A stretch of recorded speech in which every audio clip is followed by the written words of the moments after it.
बच्चों, विज्ञान के सेशन में आप लोगों का स्वागत है। हम बीमार क्यों होते हैं, इसमें आजकल हम लोग बात कर रहे हैं संक्रामक रोग के बारे में।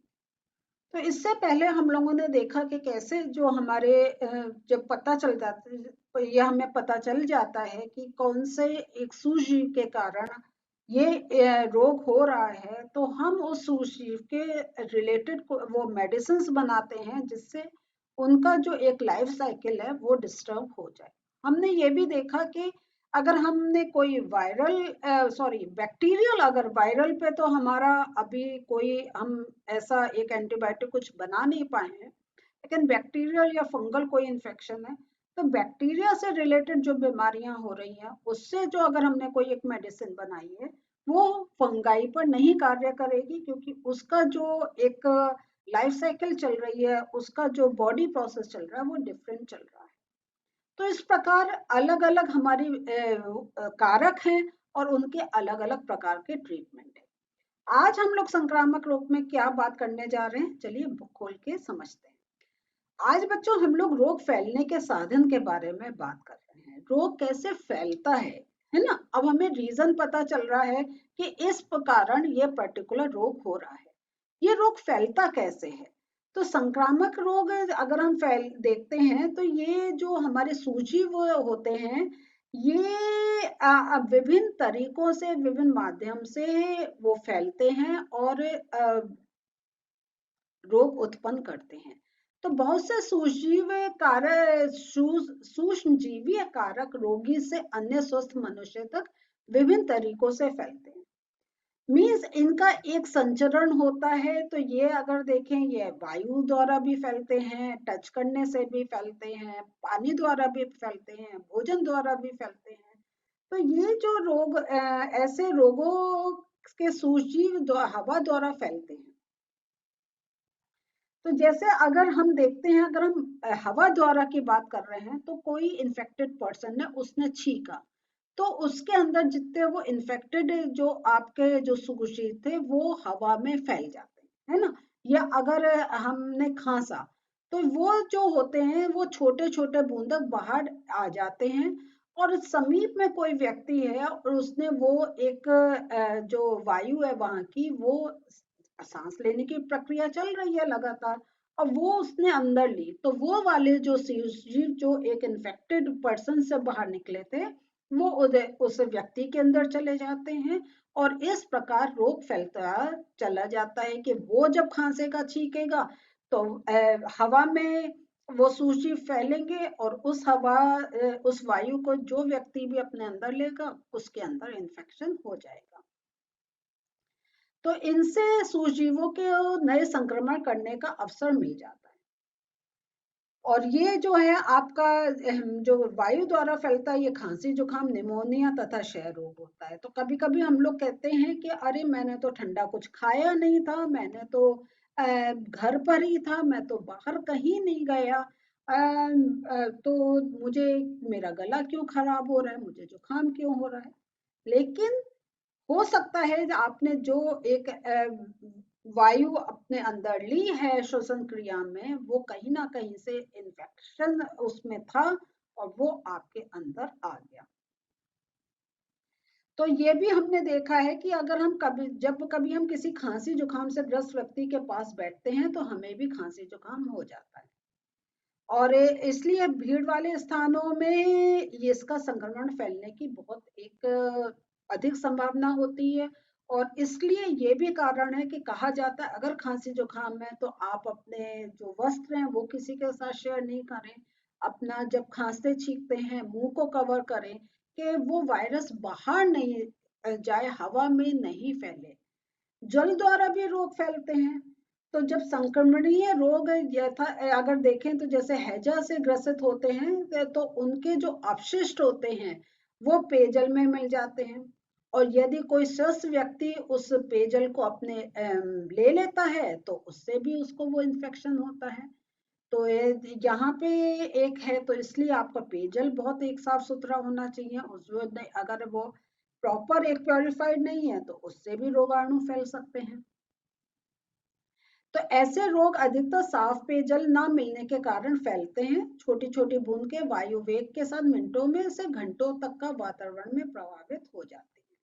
तो यहाँ देखिए ये व्यक्ति है, इसने छींका है और ये बूंदक निकली है तो वो यहाँ पर भी गिरी, यहाँ पर भी गिरी, वो हवा से दूर तक भी फैली। इवन आपका कोई बाहर व्यक्ति है, उसने करा है और वो हवा जो है आपकी रोशनदान, आपने दरवाजा खोला, वो अंदर गई और आप में संक्रमण आ गया। दूसरा देखते हैं कि लैंगिक क्रियाओं द्वारा दो लोग अगर शारीरिक रूप से एक दूसरे के संपर्क में आते हैं तब भी आपके ये रोग फैलते हैं, जैसे आपका एड्स। तो यहाँ देखते हैं कि अगर एक व्यक्ति संक्रमित है और उसका दूसरे एक स्वस्थ व्यक्ति का एक संक्रमित व्यक्ति से अगर इस प्रकार का संपर्क होता है तो उसको भी एड्स फैल जाता है। यद्यपि ये जो होते हैं लैंगिक संचारी रोग सामान्य संपर्क जैसे हाथ मिलाना, गले मिलना अथवा खेलकूद से नहीं फैलते हैं। ये आपके सिर्फ आपका जब एक शारीरिक वो संपर्क रहता है तब ये फैलते हैं। और ये जो एड्स है ये आपका लैंगिक संपर्क के अतिरिक्त या अगर आपका रक्त स्थानांतरण हुआ है इन्फेक्टेड पर्सन का तब आपको हो सकता है। इवन अगर आपका जो संक्रमित व्यक्ति है उसका कहीं से भी ब्लड अगर आपका शरीर में जा रहा है, चाहे ब्लड ट्रांसफ्यूजन या आपने सेम रेजर यूज करा है या जो संक्रमित व्यक्ति है उसको जो इंजेक्शन लगाया गया और वो वाली निडल आपको भी टच हो गई है, आपको भी उससे इंजेक्शन लगा है, तब उसके फैलने के चांसेस हैं। इवन एड्स का की अगर हम बात कर रहे हैं तो ये गर्भावस्था में जो रोगी माता से अथवा शिशु के जो स्तनपान करवाती है उससे भी वो जा सकता है। तो हम ये देखते हैं कि हम ऐसे पर्यावरण में रहते हैं जिसमें हमारे अतिरिक्त अन्य जीव भी रहते हैं।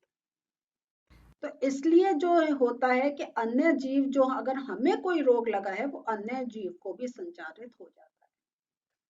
ये जंतु जो है वो रोगाणुओं को रोगी से लेकर अन्य नए पोषी तक पहुंचा देते हैं। तो ये हमें जंतुओं द्वारा भी फैल जाता है। तो अतः जैसे हमने देखा है कि मैंने आपको पहले एक मच्छर, मलेरिया, डेंगू इनकी बात करी थी।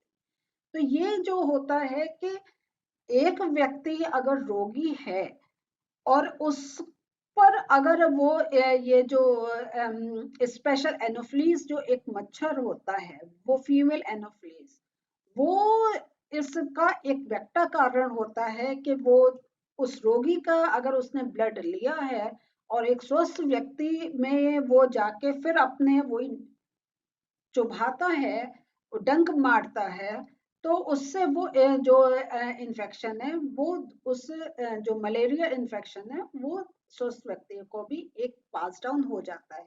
चाहे वो हम देखें कि वो हवा में नहीं फैल रहा है, हम उस व्यक्ति के किसी भी प्रकार के संपर्क में नहीं आए हैं, लेकिन एक मच्छर वेक्टर बन जाता है। और इस कारण क्या होता है कि जब बारिश के दिनों में मच्छर बहुत होते हैं तो कोशिश ये होती है कि हम मच्छरों से अपने को बचा के रखें कि मालूम नहीं है कौन सा मच्छर वो इन्फेक्टेड ब्लड लेकर घूम रहा है।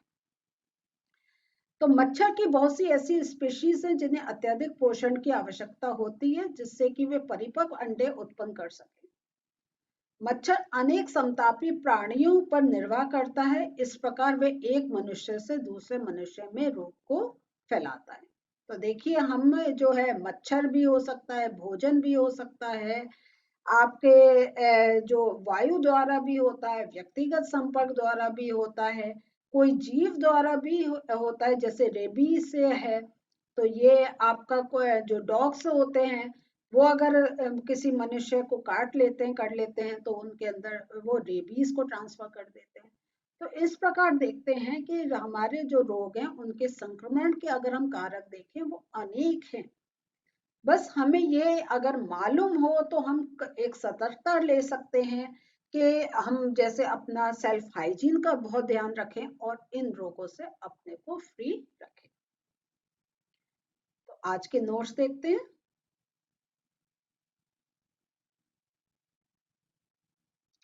तो रोग फैलने के साधन क्या आ गए? हमारे वायु, जल, भोजन, रोग वाहक द्वारा और लैंगिक संपर्क आदि द्वारा। तो इस प्रकार ये जो होते हैं, जो सूक्ष्मजीव या संक्रामक कारक हमारे शरीर में ये इन साधनों से प्रवेश करते हैं। लैंगिक संपर्क द्वारा कुछ लोग जैसे सिफिलिस और एड्स रोगी के साथ लैंगिक संपर्क द्वारा संक्रमित होते हैं। ऐसे लैंगिक संचारी रोग सामान्य संपर्क जैसे हाथ मिलाना अथवा गले मिलना अथवा खेलकूद द्वारा नहीं फैलते हैं। वायु द्वारा छींकने और खांसने से रोगाणु वायु में फैल जाते हैं और स्वस्थ व्यक्ति के शरीर में प्रवेश कर जाते हैं। इस प्रकार स्वस्थ व्यक्ति विभिन्न प्रकार के रोगों के संपर्क में आता है। जैसे अगर हम देखें निमोनिया, क्षय रोग, खांसी, जुकाम। जल और भोजन द्वारा रोगाणु हमारे शरीर में संक्रमित जल और भोजन से भी प्रवेश कर जाते हैं। जब संक्रमणीय रोग से ग्रसित रोगी के अपशिष्ट पेयजल या भोजन में मिल जाते हैं और इस अपशिष्ट पेयजल या भोजन का सेवन स्वस्थ व्यक्ति करता है तो स्वस्थ व्यक्ति रोग से ग्रसित हो जाता है, जैसे हैजा, अमीबिया, पेचिश आदि। रोगवाहक द्वारा कुछ रोग अन्य जंतु द्वारा संचारित होते हैं और ये इनको हम वेक्टर का कार्य कहते हैं और ये रोगाणुओं को रोगी से लेकर स्वस्थ व्यक्ति के शरीर में पहुंचा देते हैं। और इसमें सबसे ज्यादा फेमस जो है वो मच्छर है, जो मादा एनोफिलीज, ये एक मलेरिया रोग का कारक बनता है और डेंगू भी इसके मच्छर के द्वारा फैलता है। हम जो एड्स की बात कर रहे थे, ये इसका फुल फॉर्म है एक्वायर्ड इम्यूनोडेफिशिएंसी सिंड्रोम। ये शरीर की प्रतिरोधक क्षमता या प्रतिरक्षा का कम हो जाना अथवा पूर्ण रूप से नष्ट हो जाना एड्स कहलाता है। मीन्स जो हमारा जो एक इम्यून सिस्टम है जो रोगों से लड़ता है वो पूरी तरीके से खराब हो जाता है। और संचरण होने के कारण होते हैं पीड़ित व्यक्ति का रक्त स्थानांतरण करने से, यौन संपर्क द्वारा और गर्भावस्था में रोगी माता से अथवा शिशु को स्तनपान द्वारा। तो ये एक होता है जिसमें आपका जो डिफेंसिव सिस्टम है वो बिल्कुल नष्ट हो जाता है। तो इवन अगर आपको खांसी जुकाम भी होता है तो वो डिफेंसिव सिस्टम कार्य नहीं करता है और आपके लंग्स पर, आपके विभिन्न ऑर्गन पे इफेक्ट डालता है। तो बच्चों ये देखा आज हमने किस प्रकार रोग का संक्रमण होता है और हमें जब एक जैसे बारिश के दिनों में मालूम है मच्छर बहुत ज्यादा एक पनपते हैं तो हमें पूरी प्रिकॉशन लेनी चाहिए, आसपास सफाई रखनी चाहिए कि मच्छर वहां पे नहीं पनपे और घर में भी हमें कुछ इस प्रकार के स्प्रे करने चाहिए कि घर में अगर मच्छर है तो वो मर जाए, जैसे इन्फेक्शन नहीं फैले। तो इन सब बातों का ध्यान रखिएगा। हमारे अभी टॉपिक्स बच रहे हैं जो हम आने वाले सेशंस में लेंगे। मिलते हैं फिर से, बाय।